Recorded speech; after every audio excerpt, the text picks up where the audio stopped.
प्रश्न नंबर 4 में दिया गया है, यदि 15 काट ए बराबर 8 तो साइन ए और सेक ए का मान ज्ञात कीजिए।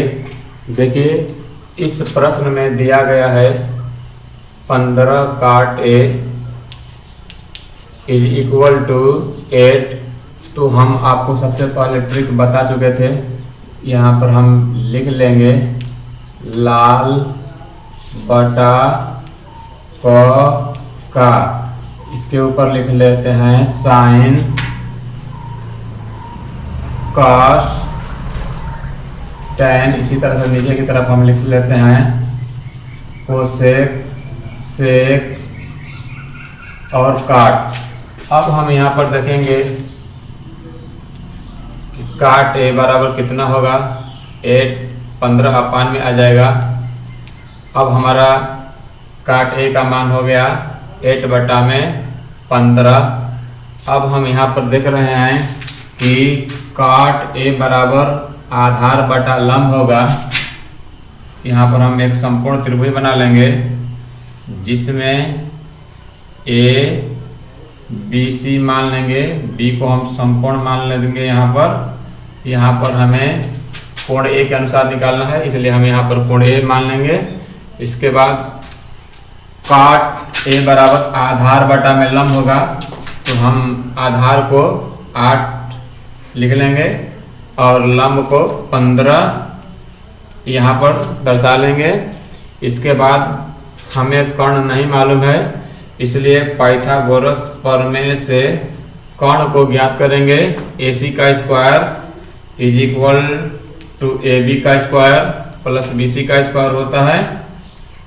अब इसके बाद हम AC का स्क्वायर बराबर हम यहाँ पर AB की वैल्यू पुट करेंगे 8 का स्क्वायर प्लस BC की वैल्यू 15 रखेंगे। अब हो गया 15 का स्क्वायर, तब AC का स्क्वायर बराबर 8 का वर्ग 64 प्लस 15 का वर्ग होता है 225।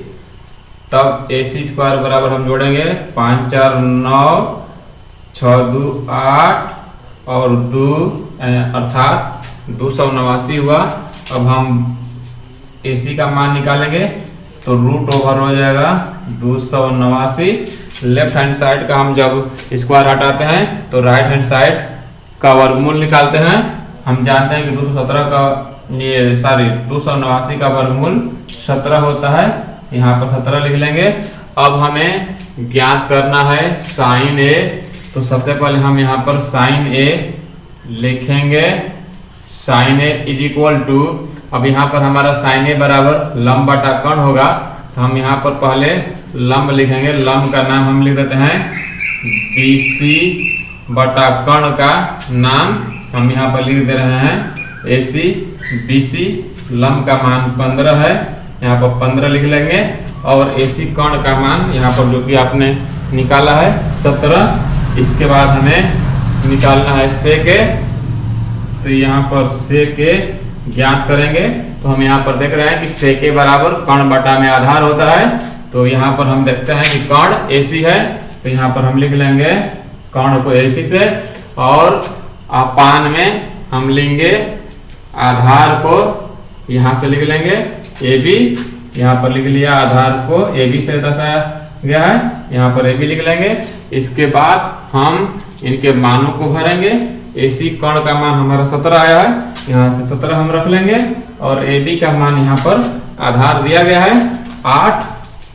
इसके बाद हमारा आंसर आ गया। यहाँ पर प्रश्न दिया गया है, यदि सेक थीटा बराबर 13 बटा 12 हो तो अन्य सभी त्रिकोणमितीय अनुपात परिकलित कीजिए। अब देखिए सबसे पहले हम इसको लिख लेंगे, पहले क्वेश्चन को, सेक थीटा बराबर 13 बटा 12। अब इसके लिए हम सबसे पहले लाल बटा क का के अनुसार सरलता से हम प्रयोग कर सकते हैं साइन कॉस tan, कोसेक, सेक और अंत में कॉट। यहाँ पर कोण थीटा दिया हुआ है, इसलिए हम यहाँ पर मान लेते हैं थीटा। अब हम एक समकोण त्रिभुज बना लेते हैं। इसका नाम हम रख लेते हैं क्रमशः ABC। हम यहाँ एंगल को थीटा मान लेते हैं। इसके बाद दिया गया है सेक थीटा 13/12। हम यहाँ पर देख लेते हैं कि सेक थीटा बराबर कर्ण बटा में आधार होता है, तो यहाँ पर कर्ण हो जाएगा, यहाँ पर कंपेयर करेंगे तो कर्ण हो जाएगा कर्ण बटा में आधार, तो यहाँ कर्ण हो जाएगा 13 और आधार हो जाएगा 12। यहाँ पर हम आधार को लिख लेंगे। अब लिखने के बाद हम देख रहे हैं कि लंब BC नहीं मालूम है, तो हम पाइथागोरस प्रमेय से पहले ज्ञात कर लेंगे। AC का स्क्वायर बराबर AB का स्क्वायर प्लस BC का स्क्वायर होता है। अब हम यहाँ पर वैल्यू पुट करेंगे। कर्ण 13 दिया गया है, 13 लिखेंगे। AB का मान 12 और प्लस यहाँ 12 का स्क्वायर हो गया प्लस BC का स्क्वायर। हम 13 का स्क्वायर करेंगे तो 169 होगा। 12 का वर्ग 144 प्लस BC स्क्वायर। अब हम यहाँ पर पक्षांतर करेंगे। 169 माइनस 144, 144 लेफ्ट हैंड साइड की तरफ आएगा तो प्लस से माइनस हो जाएगा, is equal to BC square. अब हम यहाँ पर घटाएंगे तो हमारा आ जाएगा 25 बराबर BC स्क्वायर। अब BC बराबर क्या होगा, 25 का वर्गमूल हो जाएगा √525। अब इसका वर्गमूल निकलने पर 5 आएगा। अब हमें निकालना है अन्य सभी त्रिकोणमितीय अनुपात। अब हम देख रहे हैं कि सेक थीटा का मान इसमें पहले से क्वेश्चन में दिया गया है, तो हमें इसको छोड़कर सेक थीटा को छोड़कर बाकी अन्य 5 जितने शेष हैं उनके त्रिकोणमितीय अनुपात ज्ञात करना पड़ेगा। अब हम सबसे पहले क्रम से निकालते हैं साइन थीटा। साइन थीटा बराबर हम देख रहे हैं क्या कि लंब बटा कर्ण होगा। यहाँ से हम लिख लेते हैं लंब। लंब क्या है, BC अपान कर्ण AC। अब हम यहाँ पर BC का मान 5 निकाल चुके हैं, यहाँ BC का मान 5 रखेंगे अपान AC की वैल्यू 13। इसके बाद cos थीटा निकालेंगे। cos थीटा बराबर हमारा रिजल्ट यहाँ पर देख रहे हैं आधार बटा में कर्ण। यहाँ पर देख रहे हैं कि आधार AB अपान कर्ण AC। यहाँ पर AC लिखेंगे। AB की वैल्यू यहाँ से हम रखेंगे 12 बटा AC की वैल्यू यहाँ से लिखेंगे 13। इसके बाद हम tan थीटा निकालेंगे। tan थीटा बराबर लंब बटा आधार। यहाँ से पहले हम लंब लिखेंगे, लंब BC।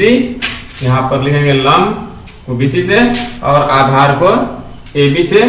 अब यहाँ पर मान रखेंगे BC की वैल्यू यहाँ पर 5 और अपान में AB की वैल्यू 12। यहाँ पर हमने 12 लिख लिया।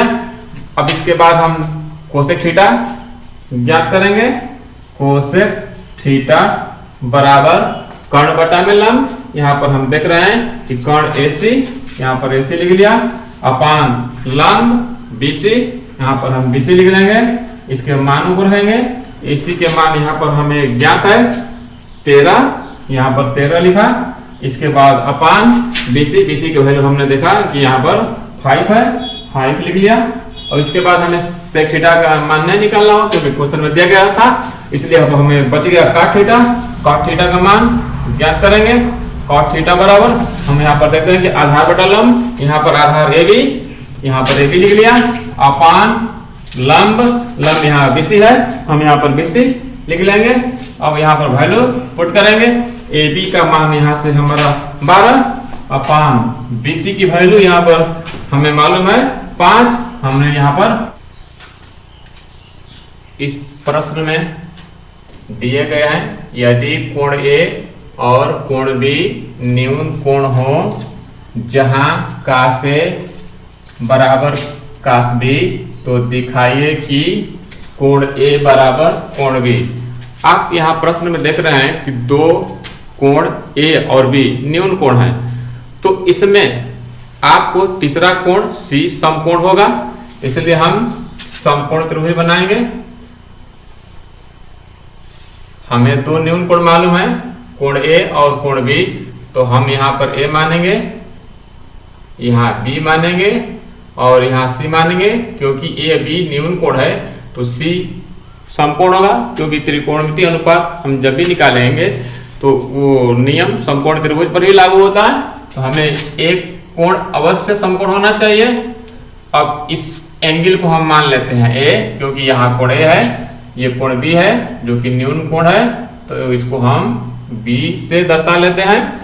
अब यहाँ पर देख रहे हैं कि दिया गया है कास ए बराबर कास बी, तो सबसे पहले हम यहाँ पर लिख लेंगे कास ए बराबर कॉस बी, यहाँ पर हमने लिख लिया गिवन, प्रश्न में दिया गया है।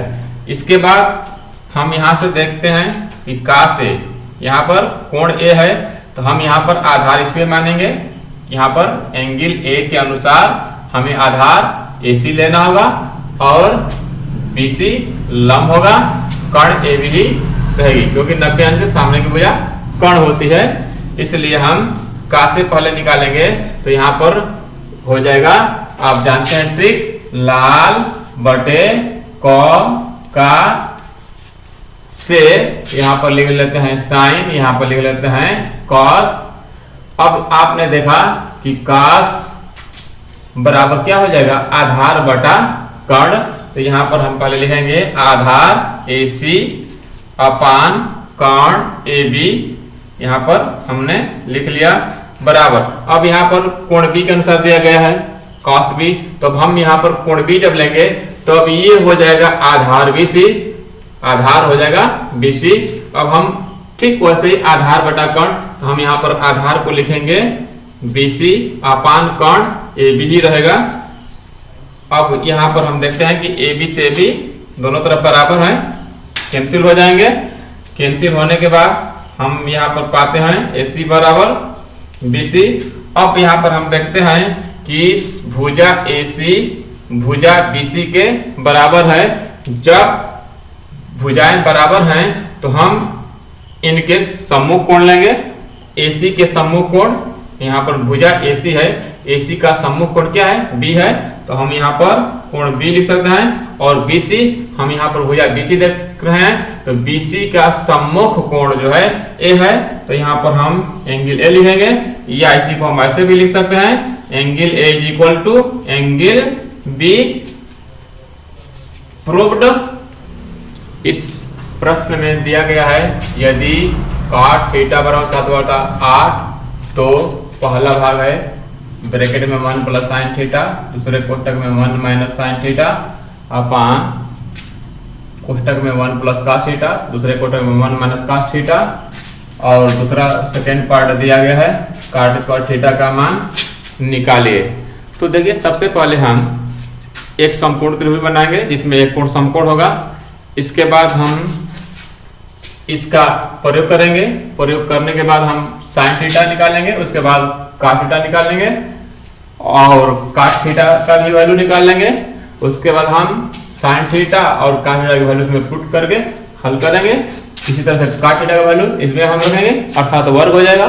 तो सबसे पहले आइए हम एक समकोण त्रिभुज बना लेते हैं। एक समकोण त्रिभुज बना लिया, इसमें हमने मान लिया ABC, यहाँ पर हमने कोण थीटा रख लिया क्योंकि एंगल थीटा के अनुसार है। अब हम जानते हैं कि cot थीटा पर आधार बटा लंब होता है, तो यहाँ पर हम आधार 7 लिख लेंगे और लंब 8 यहाँ पर लिख लिया। हमें कर्ण नहीं मालूम है, इसलिए हम पाइथागोरस प्रमेय से कर्ण को भी मालूम कर लेंगे। हम जानते हैं कि पाइथागोरस प्रमेय के अनुसार कर्ण AC का स्क्वायर बराबर आधार AB का स्क्वायर प्लस लंब BC का स्क्वायर होता है। अब इसमें हम मानों को रखेंगे तो हो जाएगा AC का स्क्वायर बराबर 7 का स्क्वायर प्लस BC का मान 8 है, यहाँ पर 8 का स्क्वायर होगा। यहाँ पर हो जाएगा AC का स्क्वायर बराबर 7 का वर्ग 49 प्लस 8 का वर्ग 64 हो जाएगा। AC स्क्वायर इक्वल टू हम जोड़ लेंगे 9 4 13 हासिल 1 14 10 11 हो जाएगा 113 हुआ। तब AC बराबर हो जाएगा रूट ओवर 113, क्योंकि हम लेफ्ट हैंड साइड का वर्ग हटाएंगे तो राइट हैंड साइड का वर्गमूल निकालते हैं। अब हमें साइन थीटा की वैल्यू निकालनी होगी। हम साइन थीटा बराबर जानते हैं कि लंब बटा कर्ण होता है। यहाँ पर लंब हो गया 8, अपान में कर्ण हमारा आया है रूट ओवर ये 113, हम यहाँ पर रूट ओवर 113 लिख लेंगे। इसके बाद कॉस थीटा निकालेंगे। कॉस थीटा बराबर होता है आधार बटा कर्ण। हम यहाँ पर आधार देख रहे हैं कि 7 है, 7 बटा कर्ण यहाँ पर रूट ओवर 113 है, हमने ज्ञात कर लिया है। अब इसके बाद हम पहले भाग में मान को रखेंगे 1 plus sine theta into 1 minus sine theta upon 1 plus cos theta. इसी तरह से ये दिया गया है, हम लिख लेंगे 1 माइनस कॉस थीटा। अब हम इसमें मानों को रखेंगे 1 प्लस साइन थीटा का मान यहाँ से आ गया है 8 बटा में रूट ओवर 113। दूसरे ब्रैकेट में हम लिखेंगे तो 1 माइनस 8 बटा में साइन थीटा की वैल्यू रूट ओवर 113 अपान पहले कोष्ठक में 1 प्लस कॉस थीटा की वैल्यू हमने निकाला है ऊपर 7 बटा में root over 113 into 1 minus 7 upon root over 113 कोष्ठक में हमने लिख लिया। अब इसके बाद हम इसे हल करेंगे, तब यहाँ पर होगा is equal to root over हम इसका 1 में मल्टीप्लाई कर लेंगे 113 plus 8 upon root over 113 into यहाँ पर हो जाएगा root over 113 minus 8 upon root over 113। फिर इसके अपान में हम लिखेंगे पूरे के अपान में रूट ओवर 113 का हम इसमें मल्टीप्लाई कर लेते हैं। ये हो जाएगा root over 113 plus 7 upon root over 113 into हो जाएगा root over 113 minus 7 upon root over 113। अब यहाँ पर हम देखते हैं हर 113 से 113 कैंसिल हो जाएगा, इससे ये कैंसिल हो जाएगा। अब हमारा रिजल्ट आ जाएगा बराबर root over 113 plus 8 into root over 113 minus 8 upon root over 113 plus 7 into root over 113 minus 7। अब हम यहाँ पर वर्गांतर के फार्मूला प्रयोग करेंगे। जैसे हम जानते हैं कि a प्लस बी दूसरे कोष्ठक में a minus b is equal to a square minus b square. इसका प्रयोग करेंगे तो यहाँ पर हो जाएगा रूट ओवर 113 का स्क्वायर माइनस हो जाएगा 8 का स्क्वायर, a का स्थान वही होगा, b का स्थान वही हो जाएगा। अब अपान हो जाएगा ऐसे ही रूट ओवर 113 का स्क्वायर माइनस हो जाएगा, b का स्थान पर हमारा 7 हो जाएगा, 7 का स्क्वायर। अब यहाँ पर हम हल करते हैं, यहाँ पर वर्ग करने पर रूट ओवर हट जाएगा, माइनस 8 का वर्ग 64 अपान 113 माइनस हो जाएगा 49। अब यहाँ पर हम घटा लेते हैं, 13 में 4 घटेगा 9, यहाँ दे दिया हो जाएगा 10, 10 में से 6 घटा 4 अपान यहाँ पे ऐसे ही घटाएंगे, 13 में से 9 घटा 4, ये दे दिया 10 में से 4 घटा 6, 49 घटा 64 हुआ। इसी तरह से अब हमको सेकेंड पार्ट को हल करना है। सेकेंड पार्ट को हल करने के लिए सबसे पहले हम कॉट थीटा का मान निकाल लेंगे। कॉट थीटा बराबर हम जानते हैं कि क्वेश्चन में दिया गया है कॉट थीटा का मान, तो यहाँ पर 7/8। अब इसका वर्क करना होगा तो कॉट स्क्वायर थीटा बराबर 7/8 का स्क्वायर हो जाएगा। इसका वर्ग करने पर 7 का वर्ग 49, 8 का वर्ग हो जाएगा 64। इसमें दिया गया है 3 cot a बराबर 4, तो जांच कीजिए कि 1 माइनस tan स्क्वायर ए अपान 1 प्लस tan स्क्वायर ए बराबर cos स्क्वायर ए माइनस sin स्क्वायर है या नहीं। तो यहाँ पर हम सबसे पहले 3 cot a बराबर 4 से tan a, sin a और cos a का मान ज्ञात कर लेंगे। मान ज्ञात करने के बाद हम दोनों साइड में रखेंगे। यदि दोनों पक्षों का मान बराबर है तो होगा है, या अगर दोनों पक्षों का मान बराबर नहीं होता है तो नहीं होगा। अब यहाँ पर हम सबसे पहले एक समकोण त्रिभुज बना लेंगे ए बी सी। हम इसको समकोण मान लेते हैं कोण बी को। अब यहाँ पर हम लिख लेते हैं लाल बटा काका के अनुसार आधार बटा लंब। हम यहाँ पर निकाल लेंगे 3 cot a is equal to 4/3। तो यहाँ आधार 4 और लंब 3 होगा। अब इसके बाद हम पाइथागोरस प्रमेय से कोण AC का मान ज्ञात करेंगे। AC का स्क्वायर बराबर AB का स्क्वायर प्लस BC का स्क्वायर। AC का स्क्वायर और AB का मान 4 का स्क्वायर, BC का मान 3 का स्क्वायर बराबर 16 plus 9 is equal to 16 9 25। AC is equal to √25 हो जाएगा। तब AC बराबर 5 आया, हमारा कोण 5 हो गया। इसके बाद हम निकालेंगे sin A बराबर लंब बटा कोण, लंब 3 बटा कोण 5 हो जाएगा। इसी तरह से cos A बराबर आधार बटा कोण, आधार 4 बटा कोण है 5 लिख लिया। इसके बाद हम निकाल लेते हैं tan A बराबर लंब बटा आधार। यहाँ लंब हो गया 3 बटा आधार हो गया 4। इसके बाद हम लेफ्ट हैंड साइड ले लेंगे। क्वेश्चन में दिए गए के अनुसार लेफ्ट हैंड साइड ले लिया। 1 माइनस tan स्क्वायर ए अपान 1 प्लस tan स्क्वायर ए। अब यहाँ पर हम tan a की वैल्यू रखेंगे 1 माइनस 3 बटा 4 का स्क्वायर अपान 1 माइनस यहाँ प्लस 3 बटा 4 का स्क्वायर बराबर 1 माइनस 9 बटा 16 अपान 1 प्लस 9 बटा 16 हो जाएगा। अब यहाँ पर हम सरल करेंगे बराबर 16 माइनस 9 अपान 16 हो जाएगा। फिर अपान इसके बाद लिखेंगे 16 प्लस 9 अपान 16, 16 कैंसिल हो जाएगा। अब यहाँ पर 16 में 9 घटा 7 अपान 16 9 25 हुआ। अब हम राइट हैंड साइड भी लेंगे। राइट हैंड साइड को लेकर हम चेक करेंगे। राइट हैंड साइड बराबर cos स्क्वायर ए माइनस sin स्क्वायर ए। अब यहाँ पर हम sin ए और cos ए का मान रखेंगे। cos ए का मान यहाँ पर हमने निकाला था 4/5 का स्क्वायर माइनस sin a का मान 3/5। हमने यहाँ 3/5 रख लिया।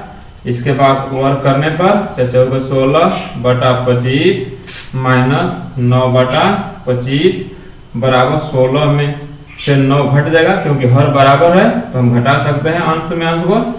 7/25। हम यहाँ पर देखते हैं कि लेफ्ट हैंड साइड का मान 7/25 और राइट हैंड साइड का मान 7/25 दोनों बराबर है। हम यहाँ पर लिख सकते हैं लेफ्ट हैंड साइड बराबर राइट हैंड साइड। अतः ये दिया गया कथन सही है।